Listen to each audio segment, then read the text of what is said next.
Salve, salve, irmãos queridos, bem-vindos ao nosso podcast Partilha Entre Irmãos, um serviço da comunidade Bom Pastor, para chegar até você, onde você estiver, e levar um pouquinho da palavra de Deus, que é luz para os nossos passos, que é inspiração para a nossa vida.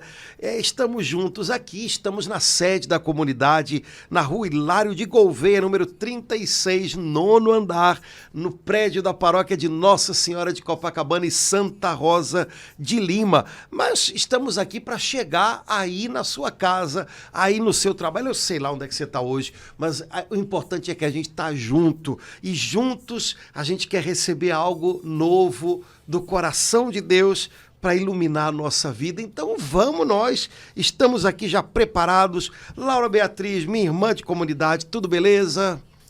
Querendo viver essa quaresma bem intensamente, uma abençoada quarta-feira de cinzas para o Senhor, Padre Antônio, para cada irmão, cada irmã, para você, Geraldo, para a gente começar assim muito bem essa quaresma, como Deus quer, conduzidos, né? Jesus foi conduzido ao deserto pelo Espírito Santo, que o Espírito Santo nos conduza nessa quaresma, Padre Antônio. É isso aí, temos um caminho a fazer com ele. Quaresma tem a ver com caminho. Lembramos os 40 anos do povo de Israel no deserto. Esse povo teve que se mover. Volta e meia a Bíblia diz que o acampamento era desfeito e era preciso ir um pouco adiante, pois então na vida da gente também é assim, precisamos caminhar.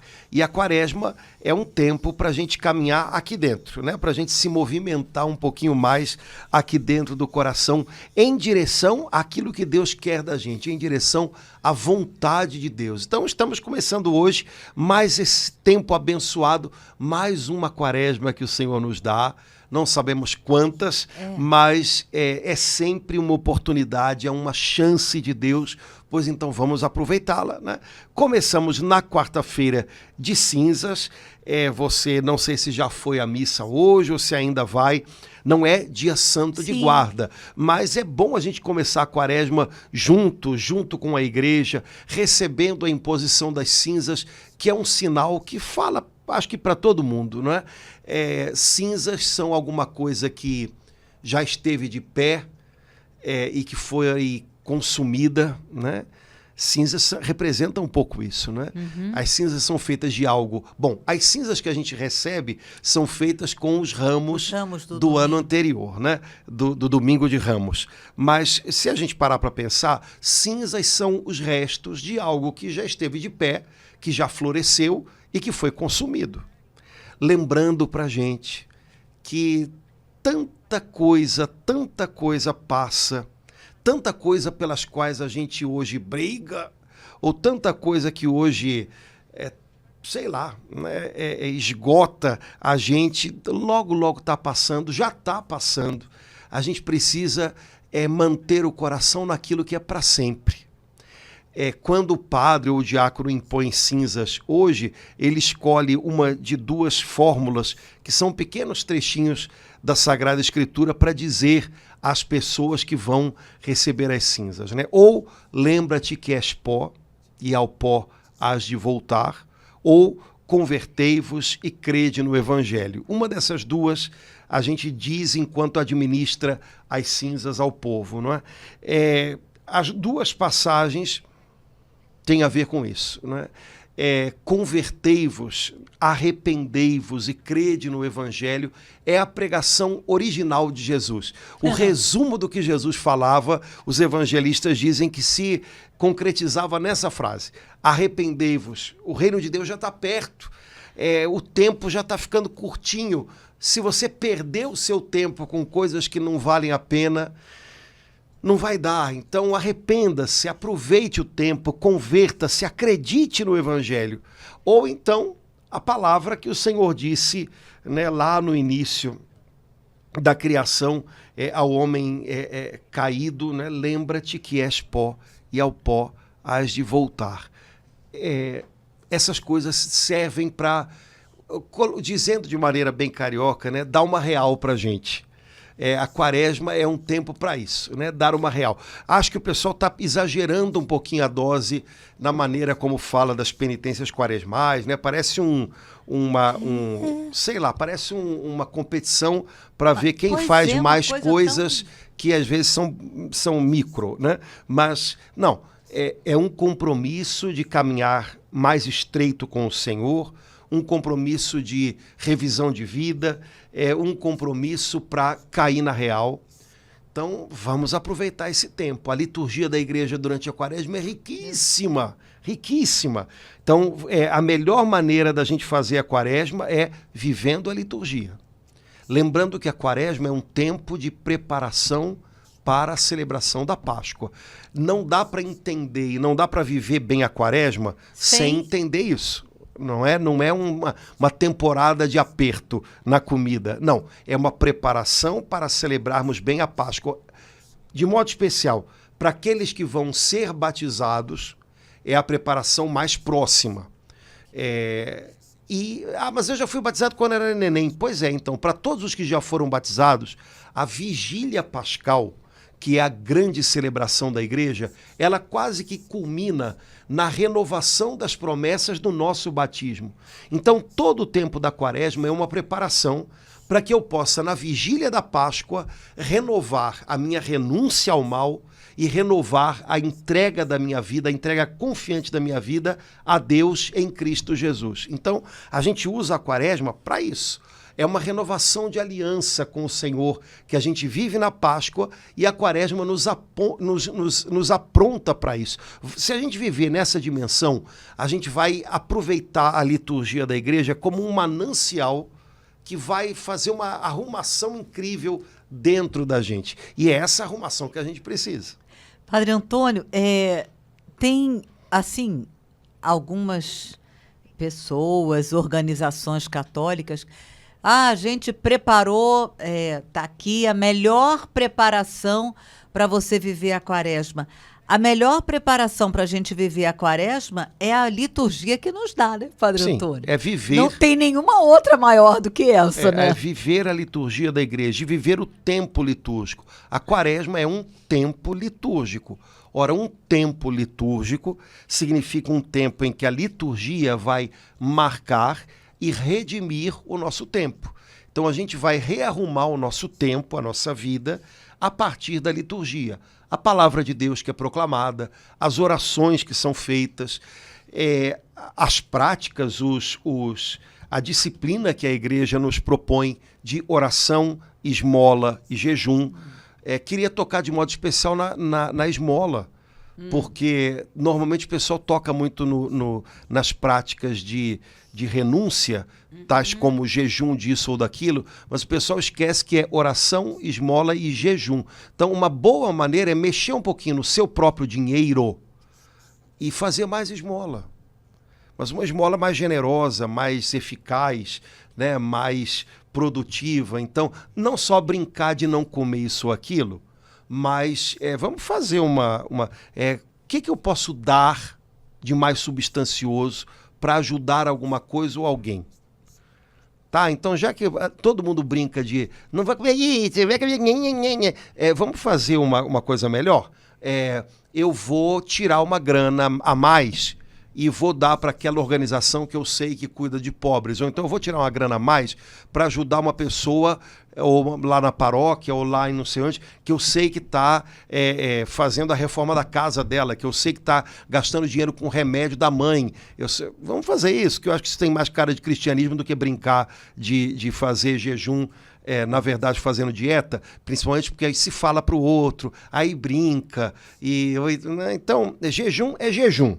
Né? Jejum é jejum. Jejum não é deixar de comer o que me faz mal. O que me faz mal eu deveria deixar de comer já por princípio. Né?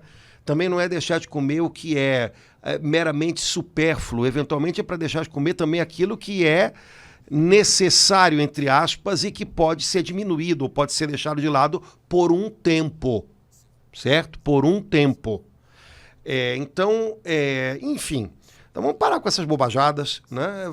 Parar de fazer da quaresma ou de qualquer outro tempo, ou de qualquer prática cristã, uma grande brincadeira, ou uma competição, ou uma ostentação. Vamos fazer diferente, né? Eu sei que tem uma pessoa lá no meu bairro, na minha paróquia, que gasta uma grana com um doente em casa que precisa de fralda geriátrica o tempo inteiro. Eu vou dar as fraldas da quaresma. Acho que vale mais a pena do que brincar de não tomar Coca-Cola, né? Enfim, voltando aqui ao à nossa conversa, vamos lá?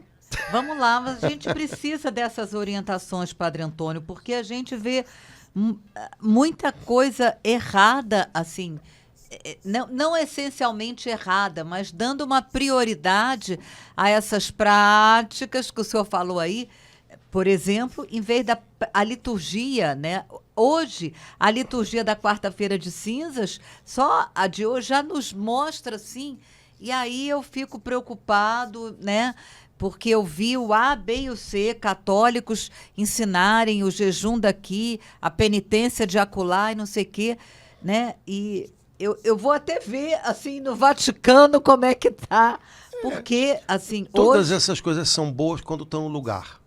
Todas essas coisas são bobagens quando são tiradas do lugar e às vezes até transformadas em quase que num espetáculozinho pessoal. Isso é péssimo, né? Então, para que serve uma penitência? Para quebrar minha vontade própria. Pronto. Normalmente, quando você faz isso de uma maneira adequada, a penitência te coloca numa tensão interior de atenção a você próprio, de perceber que você pode dizer não para você e o mundo não vai acabar por causa disso, né? Enfim, quando você tira disso e começa a levar isso para a internet e tal, aí já degringolou o negócio totalmente, não é por aí, né? E todo mundo sabe que as melhores penitências são aquelas que a vida arranja para gente.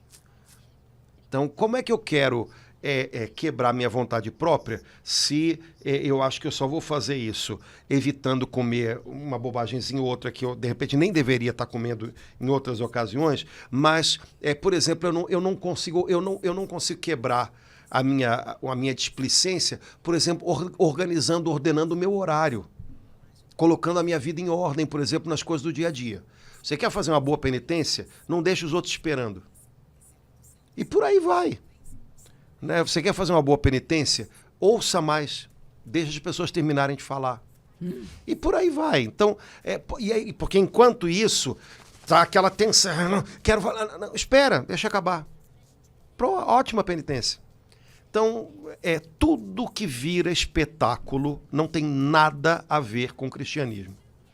Então, está na hora da gente começar a rever. E os pequenos espetáculos que a gente faz para plateias pequenas. Às vezes são 3, 4 pessoas para quem a gente faz um pequeno espetáculo. Né? Nossa carne adora essas coisas. E se eu não percebo isso e não lido com isso, pronto, acabou. Eu estou subvertendo o motivo pelo qual se deve fazer certo tipo de penitência. E eu amei o senhor destacar dos 3 que a igreja nos aponta: jejum, esmola e oração, que normalmente a ênfase é toda e a esmola fica para 3º, 4º plano. Que bom, assim, o senhor nos alertar em relação a isso, até para a gente rever como é que está, né, a nossa esmola, como é que está o nosso dízimo, como é que a gente está ajudando, se a gente pode, nesse período da quaresma, rever, né, como é que está o uso da nossa esmola, né? Sim. Especialmente para aqueles que mais necessitam. Sim, né? como é que eu estou usando o que eu tenho. O jejum me ensina a não usar. Ok, isso é importante, mas hoje talvez mais do que nunca, porque a gente vive num tempo, mesmo uma pessoa mais pobre hoje, ela tem muito mais do que a maioria das pessoas há 2000 anos atrás. Então, a gente vive num tempo de mais abundância. A gente precisa saber como é que a gente usa o que a gente tem. E talvez eu possa descobrir, não, eu posso usar muito melhor, eu posso ajudar mais. Eu não tenho tanto, mas do pouco que eu tenho, eu posso fazer algo por alguém. Isso já seria maravilhoso. Então, isso tem mais cara de Jesus, né? Eu Sim, acho. sim. Então, sei lá, vamos lá.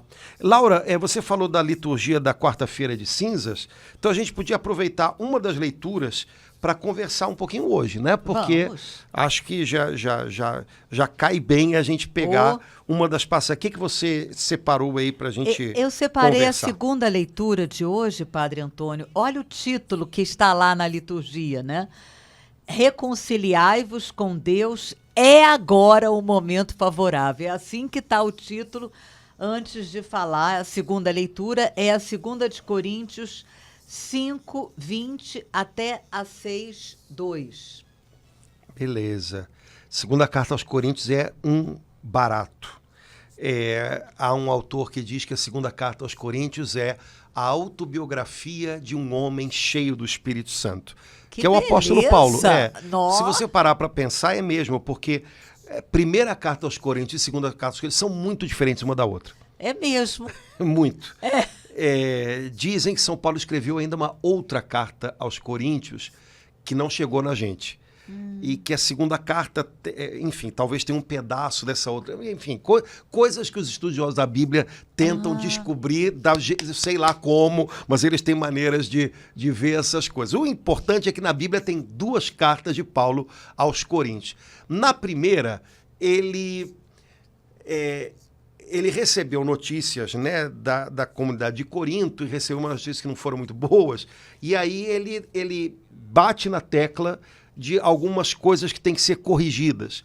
E ele fala, até porque algumas dessas coisas que tinham que ser corrigidas tinham a ver com dons espirituais e tal, ele fala sobre o poder do Espírito Santo. E na segunda carta aos Coríntios, não. No fundo, a segunda carta aos Coríntios fala muito sobre sofrimento. Porque São Paulo está falando do apostolado dele, da sua missão de apóstolo. E no fundo, São Paulo está dizendo o seguinte: olha, eu fui tornado apóstolo por um chamado de Cristo, é graça. E ele me forjou como apóstolo no sofrimento. E aí São Paulo não fala de poder do Espírito, não fala de dons espirituais, mas fala de como o coração dele foi moldado por Deus, sofrendo, se gastando, sendo contrariado, recebendo contrariedades de todo tipo. Então é uma carta que ajuda a gente a entender um pouquinho como é que Paulo se tornou quem Paulo foi. E talvez pudesse até ajudar a gente a entender, olha, se eu quero ser servo de Deus, se eu quero ser hoje apóstolo de Cristo, eu preciso lembrar disso. Deus vai me fazer apóstolo me forjando com a minha cruz de cada dia. Não tem outro jeito. São Paulo da Cruz, que eu gosto muito, que foi um padre que pregava missões populares, missões para o povo.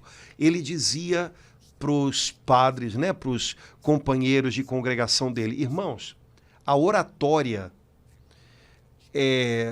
forja o convencedor, o sofrimento forja o apóstolo. E é um pouquinho isso, né? Então, oratória, técnicas, hoje em dia, né, se trabalha tanto isso. Necessariamente não são coisas ruins, pelo contrário. Mas a oratória, ela é uma arte e ela forja um artista. O apóstolo de Cristo, aquele que vai à frente de Cristo e prepara corações para Cristo, esse é forjado pelo sofrimento. E Paulo mostra isso na segunda carta aos Coríntios de uma maneira assim bastante real. Mas a carta é cheia de coisas muito, muito, muito bonitas. Paulo vai dizendo que a gente é vaso de argila, ele diz que a gente é carta de Cristo. Ele diz que a gente é levado por Cristo em triunfo, como se a gente fosse uma presa de guerra. Ou seja, Jesus lutou por nós e nos mostra agora quase como que um troféu dele. São Paulo usa muitas comparações para falar do nosso relacionamento com Jesus e do que a gente deve ser da parte de Jesus para esse mundo. Então, tem muita coisa legal. Né? Na segunda carta que ele fala: quando eu sou mais fraco, aí que Deus... eu me sinto forte. Né? Pedir que o Senhor, né? Não, basta-te a minha graça. Né? Então tem muita coisa legal na segunda carta aos Coríntios, que vale a pena a gente dar uma olhada com atenção. Mas esse trechinho E que a é lido... igreja nos dá hoje, Pois né? é, na segunda leitura da missa da quarta-feira de cinzas, tem algumas coisas especiais. Na verdade, é um finalzinho do capítulo 5 e o comecinho do capítulo 6. Então, segundo aos Coríntios, capítulo 5, versículo 20, entrando no capítulo 6 até o versículo 2. Então, vamos pegar aí, vamos dando umas paradinhas para a gente aproveitar o texto, né? Vamos lá? Vamos. Padre Antônio, eu posso ler na versão do lecionário. do lecionário? Deve. Tá. 2 de Coríntios 5, 20. Irmãos, somos embaixadores de Cristo, e é Deus mesmo que exorta através de nós. Em nome de Cristo, nós vos suplicamos, deixai-vos reconciliar com Deus. Aquele que não cometeu nenhum pecado, Deus o fez pecado por nós, para que nele nós nos tornemos justiça de Deus. Como colaboradores de Cristo, nós vos exortamos a não receberdes em vão a graça de Deus, pois ele mesmo diz: no tempo favorável eu te ouvi, e no dia da salvação eu te socorri. É agora o tempo favorável. É agora o dia da salvação. Beleza. Tem muita coisa. Vamos lá. Olha, Paulo fala a respeito dele, e a gente pode entender isso a respeito do ministério, né, dos bispos e dos sacerdotes na igreja. A gente pode entender isso também de maneira análoga a nós próprios. Mas ele fala dele próprio usando duas expressões que eu acho muito bonitas. Somos embaixadores de Cristo, colaboradores de Cristo. Então, temos tarefas de embaixadores e de colaboradores de Cristo. Então, vamos ficar primeiro com embaixadores, porque é assim que começa. E eu acho que é muito legal a comparação. O embaixador é alguém que recebe da autoridade do seu país, que pode ser o rei, pode ser o presidente, recebe autoridade para falar em nome do rei, para assinar em nome do rei, para se apresentar em nome do rei, receber homenagens em nome do rei em outro lugar, em outro país. Mas a tarefa do embaixador é, em outro lugar, em outro país, cuidar dos interesses do seu país de origem. Então, ele recebe autoridade. Sem a autoridade de um rei ou de um presidente, ninguém pode ser embaixador. Um embaixador não tem autoridade nele próprio. Uhum. Ele não foi eleito como um deputado, um presidente que recebe a autoridade dos seus eleitores. O que garante a autoridade do embaixador, o que garante que a assinatura dele tem valor, é porque ele faz isso em nome do seu presidente ou do seu rei. Depois, ele viaja para outro lugar, para um país distante do seu. Mas naquele lugar, o trabalho dele é lutar pelos interesses do seu país. Então, o embaixador do Brasil na Itália ou nos Estados Unidos representa o Brasil nesses lugares, luta pelos interesses do Brasil nesses lugares ou frente ao governo desses lugares, e só tem autoridade porque o presidente do Brasil investe o embaixador dessa autoridade. Por isso Paulo diz: nós somos embaixadores de Cristo, embaixadores do reino de Deus. Mas olha quanta coisa, se a gente começar a fazer a comparação, olha quanta coisa legal aparece aí a respeito da maneira como Paulo nos vê nesse mundo, no reino que é esse mundo. Primeiro, nós temos uma autoridade que nos envia e que nos garante continuamente. Enquanto perdura o mandato do embaixador, enquanto o rei não muda de ideia, a autoridade do rei emana constantemente para o seu embaixador. Ora, nós temos um mandato de Cristo para sermos seus embaixadores. enquanto o rei não muda de ideia, e o nosso rei não vai mudar de ideia, a autoridade dele emana para nós todo o tempo, onde quer que nós estejamos. Então, nesse mundo, nos reinos desse mundo, nós somos embaixadores do reino de Deus, do reino de Cristo. Temos autoridade da parte dele, podemos falar em nome dele, usamos o nome dele, podemos fazer negócios em nome dele, podemos cancelar coisas em nome dele, mas lembrando que estamos onde ele nos colocou para cuidar dos interesses dele. Então, somos embaixadores de Cristo. Então, quando Deus coloca você num lugar, você está nesse lugar como embaixador de Cristo. Comporte-se como tal. Diante das ameaças que você possa ver ao reino de Cristo nesse lugar, lute pelos interesses do reino de Cristo nesse lugar. Fale em nome de Cristo nesse lugar. Haja em nome de Cristo nesse lugar. Defenda os interesses de Cristo nesse lugar. Nenhum embaixador está num lugar para defender interesses próprios. E quando o embaixador defende interesses próprios, ele está traindo a missão dele. Né? Ele está conflitando com a missão dele. E o embaixador tem uma autoridade, o passaporte dele é diferente, ele é outra coisa. Então, você tem a autoridade de Cristo para lutar pelos interesses do reino na sua casa, no seu trabalho, nessa cidade do Rio de Janeiro. Mas será que a gente entende isso? Será que a gente se reveste dessa autoridade para vivê-la? Ou será que a gente nem sequer leva isso em conta? Nem sequer leva isso em conta. Diante das invasões, diante das incursões do reino maligno na nossa casa, na nossa cidade, a gente sabe usar a autoridade de Cristo para fazer frente a isso? A gente fala em nome de Cristo? Ou quando a gente vai ver, a gente está sendo também dominado por esse ambiente, por esse mundo tenebroso, né? Então, você é embaixador de Cristo. Me parece que é a primeira coisa que, quando a gente toma consciência, muda a postura da gente. Muda. Imagina, um embaixador, ele tem a postura dele, né? E tem que ter essa postura. Ele deve ser simpático, ele deve conhecer a língua do país para onde ele vai, né?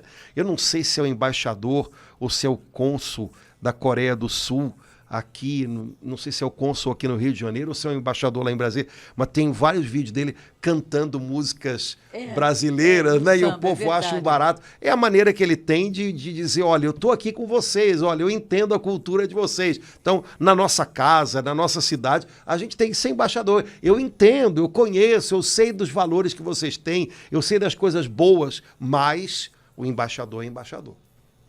Ele tem um compromisso com aquele que o enviou.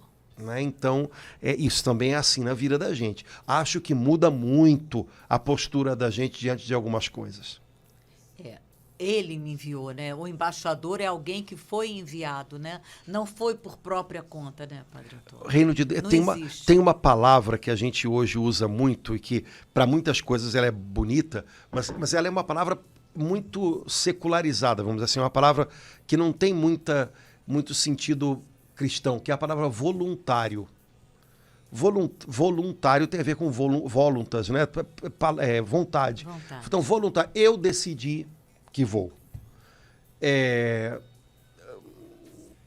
As coisas de Deus não são feitas por voluntários, são feitas por enviados. É diferente, né? Então, o Senhor me envia, o Senhor me manda.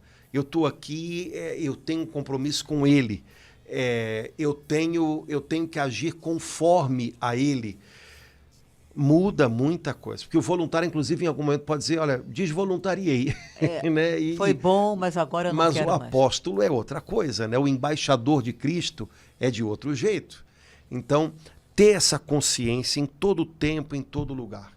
Por quê? O embaixador, ele tem autoridade.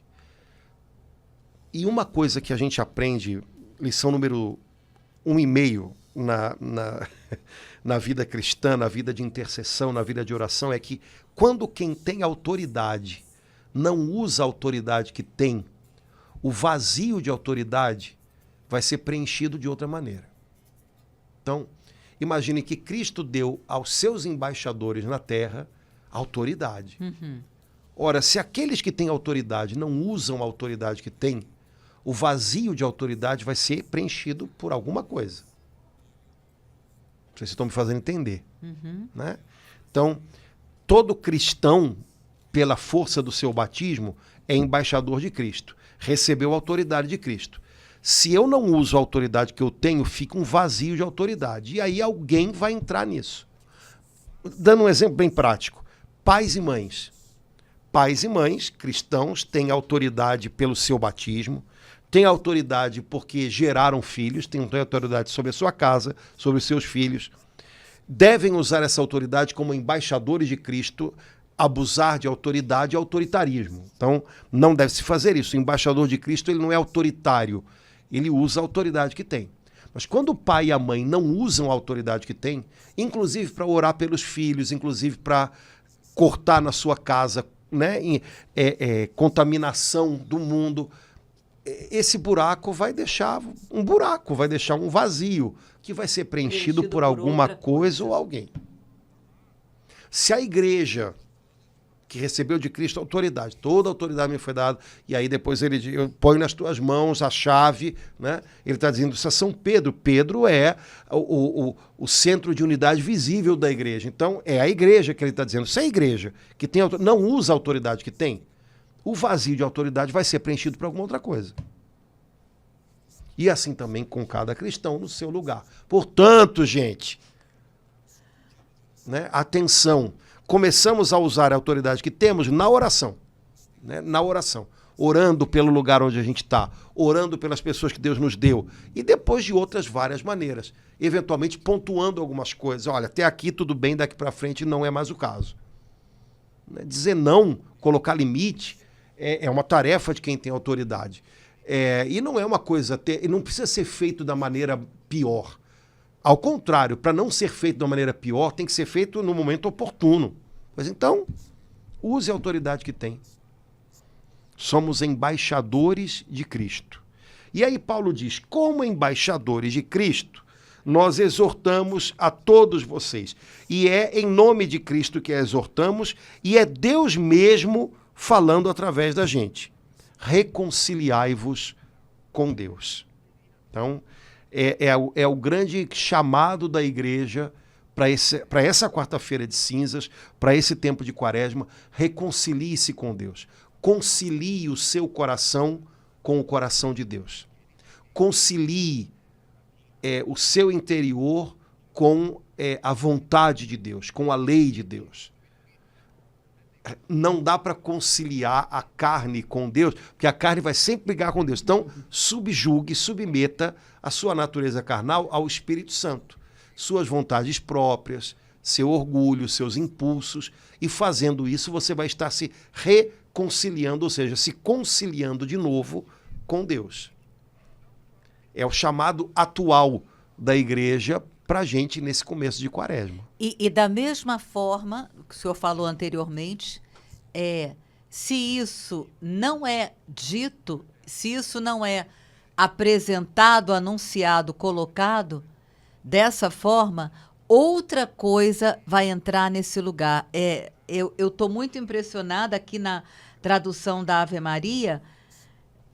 Em seguida ele fala, em nome de Cristo vos rogamos, reconciliai-vos com Deus. Então, se nesse momento, como embaixador, né, eu não tenho essa compreensão que eu vou falar, partilhar, como a gente está fazendo agora, em nome de Cristo, né, o Senhor pelo sacramento da ordem, eu pelo sacramento do batismo, outras pessoas vão tomar esse lugar para falar, sabe Deus o quê, né, Padre Antônio? Sim. Aqui o chamado é muito forte, isso, em nome de Deus vos rogamos, reconciliai-vos com Deus. É um chamado, uma exortação muito firme, muito objetivo e muito forte, né? Sim. E o chamado é sempre um chamado à reconciliação. não é um chamado, não é uma palavra de condenação, é uma palavra de recomeço, de retomada. E é bonita a expressão reconciliar. Concilie de novo o seu coração com o coração de Deus. Só isso tudo, né? Concilie de novo o seu coração com o coração de Deus. No fundo, é isso que a gente tem que tentar viver reconciliados com Deus. A nossa reconciliação com Deus vai ajudar muito na necessária reconciliação que nós devemos viver uns com os outros. E o que a gente pode dizer às pessoas não é uma palavra de condenação ou de briga, mas é um chamado. Reconcilie-se. Deus quer o seu coração de novo pertinho do dele. Reveja as coisas com o olhar de Deus. Concilia de novo a sua maneira de viver com a maneira que Deus quer que você viva e por aí vai. Então, é um chamado sempre urgente para hoje, porque agora é o tempo da reconciliação. Não é depois, um depois incerto. É o agora que Deus está nos dando. E é alguma coisa que a gente deve fazer, reconciliai-vos, ou seja, deem um passo de volta para Deus. Não é Deus que... Deus não estava zangado e brigado com a gente e ele tem que se reconciliar com a gente. Não, nós é que precisamos nos reconciliar com Deus. Né? A gente é que precisa voltar para ele. Alguma coisa que estava, ou quem sabe está, em briga com Deus. Reconcilie-se. Esse é o chamado. E isso é lindo, porque a quaresma começa hoje, quarta-feira de cinzas, né? Não é na quinta-feira da quaresma, mas do primeiro dia, a igreja nos faz esse chamado para a gente se reconciliar com Deus. Então, significa que a igreja me chama a ver. Olha, Laura, veja aí, tem alguma coisa aí que você precisa. Minha filha, veja o que é. O que é que não está conciliado com Deus, que você precisa ver hoje, no primeiro dia da quaresma. Isso me toca profundamente, Sim. Padre Antônio. E Deus nos dá um tempo para refletir, pensar, permitir que Ele mostre algumas coisas, porque tem coisas que se Deus não mostra, a gente não vê, e se alguma outra pessoa tentar mostrar, ainda está arriscado a levar um tapa. Então, Deus mostra para a gente, se a gente tiver sinceridade de coração, Senhor, me mostra. Do jeito que for preciso, Ele vai mostrar se Ele vir sinceridade no nosso coração. E a gente tem a chance, né? Porque a igreja aí ela nos pede, não só nos pede, como nos ordena, né? Como uma boa mãe que educa um filho que ainda está em fase de ser educado, a igreja nos ordena, confesse-se ao menos uma vez no ano, por ocasião da Páscoa, né? Então, aproveita esse tempo agora para se reconciliar com Deus de uma maneira bem concreta. Faça uma boa confissão. Confronte-se com o seu pecado, dê nome para ele. Fale, mostre para outra pessoa, que é uma das coisas mais, como é que a gente pode dizer, curadoras para a gente, né? Coloque as claras diante de alguém, não esconda, não arrume, não diga, mas só eu e Deus. Não, aproveita, fala para outro, né? Vai te fazer bem, né? Então a igreja, de alguma maneira, na quarta-feira de cinzas, ela está conclamando a gente a fazer esse caminho que deve, para todo católico, desembocar, vamos dizer assim, no momento da confissão sacramental. Aqueles que se confessam com frequência, graças a Deus, que bom, não é uma coisa tão assim, mas para todo católico, né, a confissão pascal é preceito. Então, olha, você não pode arrastar esse litígio com Deus, que no fundo é isso, né? O contrário de viver reconciliado é viver em litígio. Você não pode arrastar esse litígio com Deus a vida toda. Entre em acordo com Ele, aqui dentro. No fundo é isso, né? Tem muita coisa que está em desacordo com Deus. Entre em acordo com Ele. Para de ser teimoso e buscar soluções ou buscar recompensas que você sabe que estão te levando para longe dele. E no versículo seguinte, Padre Antônio, aí ele fala claramente, né, que o que quebra essa conciliação é o pecado, porque aí no 21 ele fala, aquele que não conheceu o pecado... Jesus. Deus o fez pecado por nós, para que nele nós nos tornássemos justiça de Deus. Que coisa forte! Deus me pede para eu me tornar justiça dele. Na verdade, Jesus nos fez justiça de Deus. Jesus nos fez. Nos tornou, né? Nos fez. Nos fez. Agora vivamos como exato aquilo que nós somos, né? Esse é que é o desafio. Na vida cristã, por graça já é, mas a gente tem que viver aquilo que a gente é. A gente tem que ser fiel àquilo que a gente é.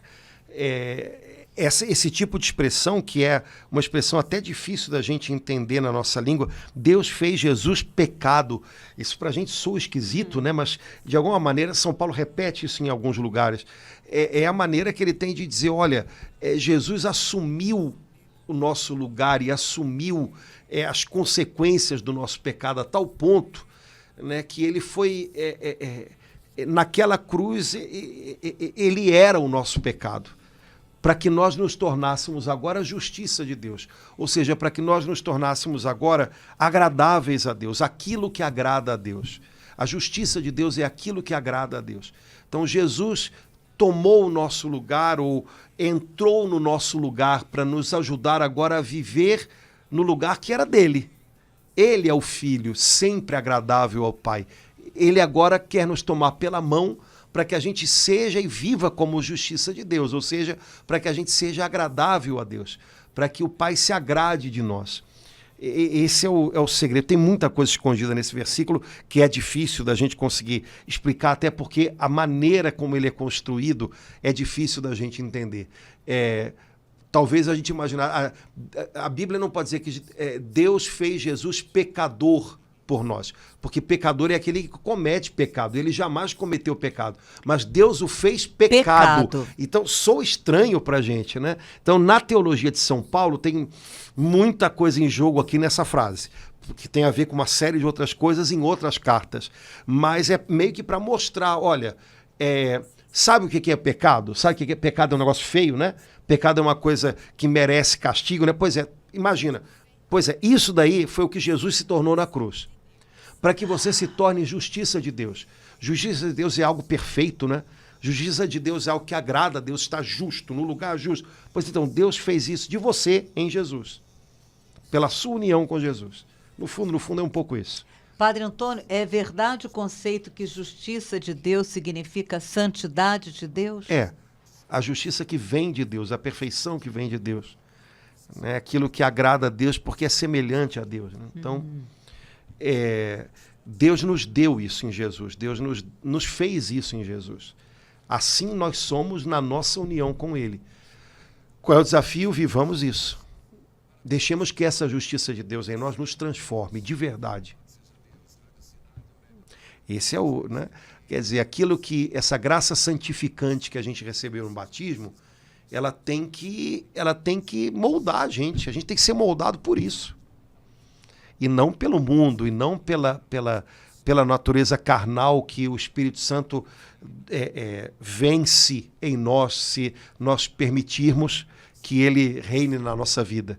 Então, ser conformados, configurados pela graça de Deus, esse é o chamado da vida do cristão. Né? Mas isso aqui não tem nada a ver com aquilo que a gente... Eu sou o justiceiro de Deus. Não, o justiceiro de Deus, ele está querendo entrar no lugar de Deus, é outra coisa, né? Porque aí eu quero fazer o que só Deus pode fazer, que é julgar e já dar de preferência uma condenação. Então, menos, né? Eu posso julgar atos que são objetivamente errados, e dizer isso aqui não é correto. Daí a julgar pessoas, intenções, e além disso já propor inclusive a pena, aí é outra coisa, né? Então, o justiceiro não tem nada a ver com isso aqui, não. Laura, no versículo 1 do capítulo 6... a gente ganha outro título, pois né? Colaborador. Laborar significa trabalhar. Colaborar significa trabalhar junto. Então, é só entender isso. Somos pessoas que trabalham junto com Deus. Aí a pergunta que fica é, somos mesmo? Né? Quer dizer, qual é o meu trabalho? É entrar no trabalho de Deus. Qual é o meu trabalho? É entrar no trabalho que o Espírito Santo já está fazendo. Qual é o meu perigo? é trabalhar sozinho. E às vezes até trabalhar na direção contrária do que Deus está fazendo. Né? Deus está tocando o coração de uma pessoa, Deus está com calma, mexendo naquela pessoa. Qual é a minha tarefa? Ser colaborador. Estar por perto, dar bom testemunho, tirar uma dúvida, encorajar naquilo que é bom. Qual é o meu perigo? É querer apressar o trabalho de Deus, aí eu começo a criticar, eu começo a colocar fardos que não era para colocar, e aí quando eu vou ver, ao invés de colaborar com Deus, ao invés de ser colaborador de Deus, eu estou sendo atrapalhador de Deus. Atenção a isso. Às vezes a nossa precipitação, a nossa vontade das coisas darem certo, sei lá mais o quê, acaba tornando a gente atrapalhador de Deus. Então, colaborar. Como é que eu faço para não ser atrapalhador e ser colaborador? Senhor, me dá temor de Deus. O temor de Deus, o santo temor de Deus, é aquilo que me ajuda a tratar com delicadeza o que Deus está fazendo. Na minha vida, na vida dos outros. Então eu não vou atropelar aquilo com pressa, com precipitação, com arroubos, com impulsos, porque eu vou ter temor de Deus. Então eu vou ter temor de quebrar o que Deus está fazendo. Então eu vou com serenidade, com equilíbrio, com prudência. Padre Antônio, ele aqui no 6.1, ele novamente usa a palavra exortar, né? Que é uma palavra forte, né? Exortamo-vos que não recebeis a graça de Deus em vão. Ao mesmo tempo que esse versículo infunde temor de Deus, eu fico, meu Deus, como é que eu posso, o que na verdade significa receber a graça de Deus em vão? É receber a graça e jogar fora? É receber em vão. Bom, primeiro ele está dizendo que Deus está sendo gracioso conosco. Sim, e está nos dando. Agora a gente tem graças. Que saber receber. Né? Então, primeira coisa, Deus dá. É a gente quem recebe. Dar é uma arte, receber também. Então não receba em vão. Não receba a graça de Deus de tal maneira que ela fique sem dar frutos na sua vida.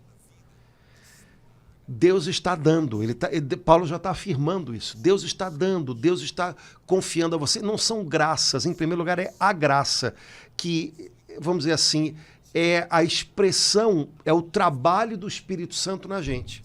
Então não receba isso em vão. O que é uma graça recebida em vão? É uma graça que não está dando fruto. É uma graça que não está transformando a minha vida. É uma graça que não está frutificando para a eternidade.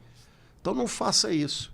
É como uma pessoa que recebe um presente, o presente está nas mãos dela, mas ela não sabe usar, ela não sabe o que fazer com aquilo. Então ela eventualmente tem um presente que ela não usa, que ela não aproveita, que ela não desfruta. Então São Paulo está dizendo, não faça isso não. Deus está te dando tanta coisa boa, e mais do que coisas, Deus está te dando o seu Espírito Santo, que produz graça em você, ou seja, ele produz efeitos em você. Esses efeitos têm que ser transformadores, esses efeitos têm que explodir resistências, esses efeitos têm que abrir caminhos, esses efeitos têm que moldar o seu caráter, esses efeitos têm que transbordar através de você. Não receba isso em vão, de tal maneira que você receba tanto, mas isso não produza efeitos duradouros na sua vida. Eu acho que todos nós sabemos um pouco o que é isso, né? Todos nós recebemos muito de Deus. E, repito, mais do que coisas, todos nós recebemos tanto do próprio Deus, e a gente sabe quanto que a gente recebe com uma mão e deixa escapar com a outra, sem permitir que aquilo realmente remexa a gente por dentro. Então não receba em vão o tanto que Deus está dando dele próprio para você. Isso tem que ser transformador, isso tem que fazer bem para você, isso tem que ser curador para você, isso tem que ser formador para você.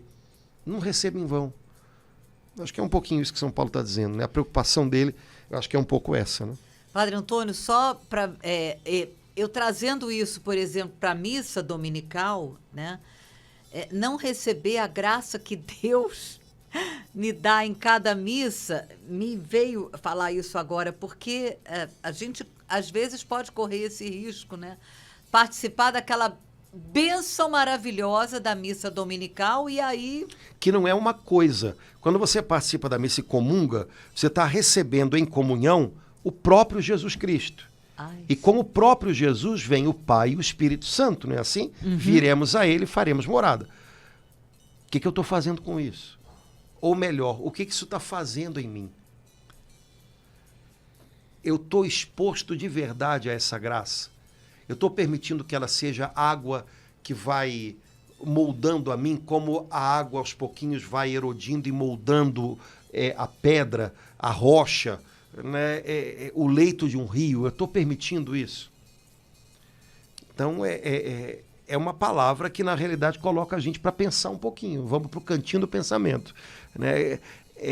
Não receba em vão, não deixe isso se perder em você.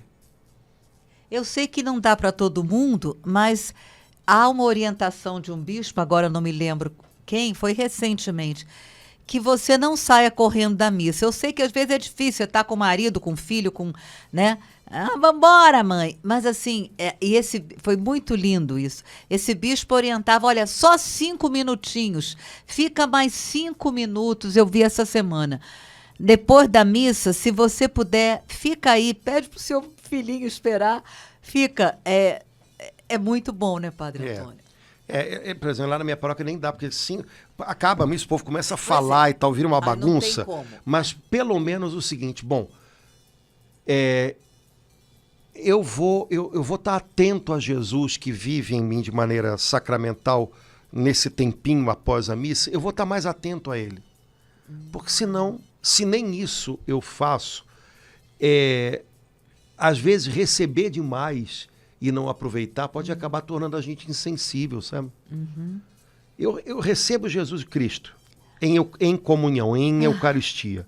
Sacramentalmente, ele permanece em mim mais um tempo. Ainda que ele permaneça de maneira não sacramental, mas real em mim durante, né, todo o tempo. Né? Mas, então, o que eu vou fazer nesse tempo? Como se nada tivesse acontecido. Então, isso acaba me tornando mais insensível. Né? Mas se eu estou sensível a ele, se eu aproveito aquele tempo para estar mais unido a ele na oração, para estar mais atento à presença dele, é claro que isso vai frutificar mais na minha vida. Então, que Deus dê graça, isso é indubitável, de 1000 maneiras. Os frutos da graça dependem da maneira como eu a recebo. Esse é que é o negócio. Né? Como é que eu tenho recebido? Eu não recebo nada porque Deus não me dá. Será que ele não dá mesmo ou eu não sei receber? E aqui a gente não está falando, repito, de graças. A gente está falando da graça como essa presença transformadora de Deus. Né? Quando a gente reza Ave Maria, até aproveitando, não existe Ave Maria cheia de graças. É Ave Maria cheia de graça. É essa presença atuante, transformadora de Deus em nós, que produz algo novo em nós. Pois então, como é que eu tenho recebido isso? Eu não posso dizer que eu não recebo graça. Peraí, você é cristão, você é batizado. Ainda que você esteja em pecado, Deus te dá a graça de poder voltar para Ele.